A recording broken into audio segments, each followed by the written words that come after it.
Hi, good morning everyone. Welcome to this live update through YouTube. So there's potentially some important moves going on here in the euro-dollar pair. So obviously the most liquid forex trading and trading pair, and obviously one of the most popular for trading. It's broken above 115. So if you can see on the chart behind me, it's been in a range between approximately 113 and 115 for a little while now. And we saw a break above it yesterday. So potentially what we're looking at here is a break, and then we've got a retest, and then we've got another move higher back up towards the 118 highs. This is potentially what we're looking at here, and you can see where I've kind of demonstrated. We've had the breakout, the drop back on the next day, and as of today we're pushing higher again. And 117.50 probably being a logical point based on these previous areas of resistance where this may end up.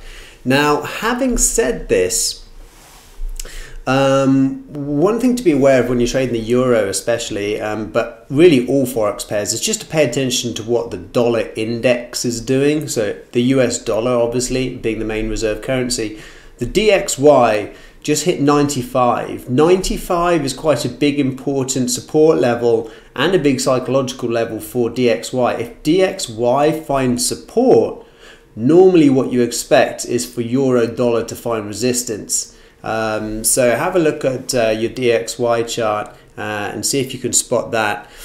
Another reason to be slightly cautious just based on the euro, if we zoom out slightly, relating to this to the 95 level is this 115.50 approximately, which is this low over here, and you can see it's from about October 2017, where it was this essentially what was attempting to be a head and shoulders pattern. We had the first breakdown, proved to be a false break, found resistance again at 117.50, tried to break down again towards 113, held it again. And now we're obviously trying to rally back up to 117.50, 118 again. Potentially what happens here, we'll have to watch the rest of the month, is that we end up closing the week or the month even back below 115. To me, that would be a major sign of weakness, and we actually could end up pushing down towards 113 and indeed below it should we fail to hold 115 at some point this week. Watch out for the big major data releases going into next week. Obviously we're on Friday today, so we're talking about next week really. We've got the UK parliamentary vote, we've got US CPI data, that's actually later today, and then we've got some Eurozone data next week as well, so lots of CPI data actually. So a few reasons why this could roll over. And last but not least, I just wanted to quickly point out the cryptocurrencies. This is Bitcoin. The daily chart behind me looks like Bitcoin's breaking down from a flag pattern.